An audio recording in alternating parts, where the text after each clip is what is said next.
మాల్దీవులుకి సంబంధించి వాస్తవంగా ఒకప్పుడు పెద్ద క్రైసిస్లో పడినప్పుడు కాపాడాం మనం. అందుకని మాల్దీవుల్లో ఉన్న ప్రజలకు మన పట్ల కృతజ్ఞత ఉంటుంది. అయితే అక్కడ రాజకీయాల కారణంగా గతంలో భారత్ అనుకూల పాలకుడు మారి ఇప్పుడు చైనా అనుకూల పాలకుడు వచ్చాడు. ఇంకొకటి వాడికి మతపెచ్చు ఉన్నటువంటి వాడు వచ్చాడు.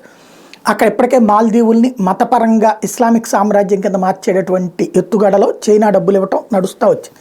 ఇప్పుడు కొత్త మాల్దీవుల అధ్యక్షుడు వచ్చాక ఇదివరకు ఎవరు మాల్దీవుల అధ్యక్షుడు ఎన్నికైనా మొట్టమొదటిసారి భారత్ పర్యటనకు వస్తుండేవాడు. ఇతను మొట్టమొదట అరబ్ దేశాలకు వెళ్ళాడు. సరే మంచిది, మతరాజ్యం కావాలనుకుంటున్నాడు కాబట్టి అనుకుంటే నెక్స్ట్ చైనాకి వెళ్తున్నాడు. చైనాలో 4 రోజుల పాటు టూర్కి వెళ్ళబోతున్నాడు.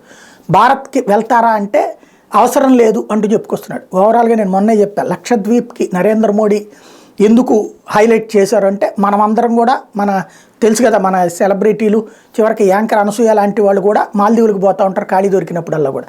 అట్లాంటి మాల్దీవులకి మనకి సంబంధాలు తెగినటువంటి సందర్భంలో భారతదేశంలో అట్లాంటివి ఉన్నాయి, అక్కడికి వచ్చి చూసుకోండి అంటూ లక్షద్వీపులకి సంబంధించి నరేంద్ర మోడీ ప్రమోట్ చేస్తున్నారు. ఎందుకంటే మాల్దీవులకి షాక్ ఇచ్చేందుకే.